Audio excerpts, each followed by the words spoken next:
Homemade laddu. এখন তৈরি করব তোমাদের জন্য হোমমেড লাড্ডু। তোমরা সম্পূর্ণ ভিডিওটি দেখতে থাকো, আশা করছি অবশ্যই ভালো লাগবে। নিয়ে নিচ্ছি বেসন এবং নর্মাল পানি। বেসন দিয়ে তৈরি করব আজকে হোমমেড লাড্ডু। দিয়ে দিচ্ছি ফুড কালার। তোমরা গোলাটা খুব ভালো করে খেয়াল করো, আমি কিভাবে তৈরি করেছি। বেশি ঘনও না, আবার একদম পাতলাও না। এবার হচ্ছে আমরা বুন দিয়ে ভেজে নেব।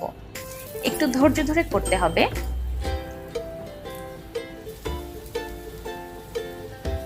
এই লাড্ডুটা মূলত তৈরি করতে প্রথমে বুন্দিয়া ভেজে নিতে হয়। বুন্দিয়া দিয়ে তৈরি হয় এই লাড্ডুটা।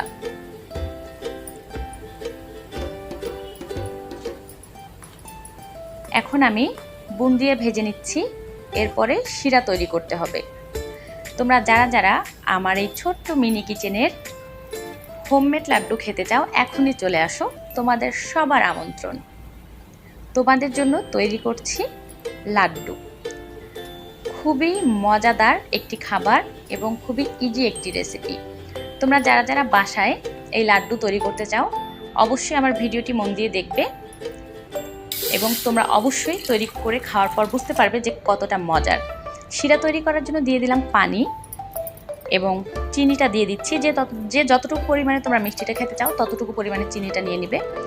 সাথে এলাচ এবং একটা লবঙ্গ দিয়ে দিয়েছি ঘ্রাণের জন্য, এবং সাথে বাদাম অ্যাড করছি। এটা তোমরা দিতেও পারো, আবার নাও দিতে পারো, এটা অপশনাল। কিছুক্ষণ ফুটিয়ে নেওয়ার পরে এখন আমি বুন্দিয়াগুলো শিরার মধ্যে দিয়ে কিছুক্ষণ জাল করে নেব। যতক্ষণ না পর্যন্ত শিরাটা শুকিয়ে আসবে ততক্ষণ পর্যন্ত আমি বুন্দিয়াটা জাল করে নেব। এরপরে তুলে ফেলবো। তারপরেই তৈরি হয়ে যাবে খুব মজাদার লাড্ডু। তোমরা ভিডিওটি কন্টিনিউ দেখতে থাকো, দেখলেই বুঝতে পারবে কত সহজেই তৈরি করা যায় বাসায় বসেই দোকানের মতো মজাদার লাড্ডু। শিরাটা শুকিয়ে এসেছে, কিছুক্ষণের মধ্যেই আমরা নামিয়ে ফেলবো। এখন একটি কুলায় ঢেলে নিচ্ছি। ঠান্ডা হয়ে এসেছে, এখন আমি লাড্ডুটা পাকাবো। হাতে ঘি মেখে নিলাম প্রথমে। এবার গোল গোল করে লাড্ডু পাকানো হয়ে গেলেই আমাদের লাড্ডুর রেসিপি কিন্তু কমপ্লিট। তোমরা দেখতেই পারলে কত ইজি, ঘরে বসেই তৈরি করা যায় দোকানের মতো লাড্ডু, এবং খেতেও কিন্তু দোকানের মতোই স্বাদ হয়। কোনো অংশে দোকানের লাড্ডুর থেকে মজা কম হয় না। একে একে প্রত্যেকটা লাড্ডু খুব ভালো করে আমি হাতে ঘি মেখে গোল গোল পাকিয়ে নিয়েছি।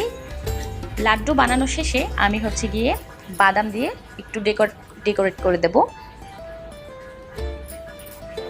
তৈরি হয়ে গিয়েছে আমার লাড্ডু। এবার উপরে একটু বাদাম দিয়ে সাজিয়ে দিচ্ছি। তোমরা যারা যারা লাড্ডু খেতে চাও, এখনই চলে আসো আমার এই ছোট্ট মাটির ছোট্ট রান্নাঘরে। তোমরা যারা যারা এতক্ষণ আমার ভিডিওটি দেখেছো, তোমাদেরকে অসংখ্য ধন্যবাদ। ভিডিওটি কেমন লাগলো তোমরা অবশ্যই সুন্দর সুন্দর কমেন্টের মাধ্যমে জানাবে। এবং সুন্দর সুন্দর ভিডিও পেতে তোমরা কন্টিনিউ আমার পেজ ফলো করো এবং আমার ইউটিউব চ্যানেলে গিয়ে একটা সাবস্ক্রাইব করে আসো। সুন্দর সুন্দর মজাদার সকল রেসিপি পেয়ে যাবে তোমরা আমার এই ছোট্ট মাটির রান্নাঘরে।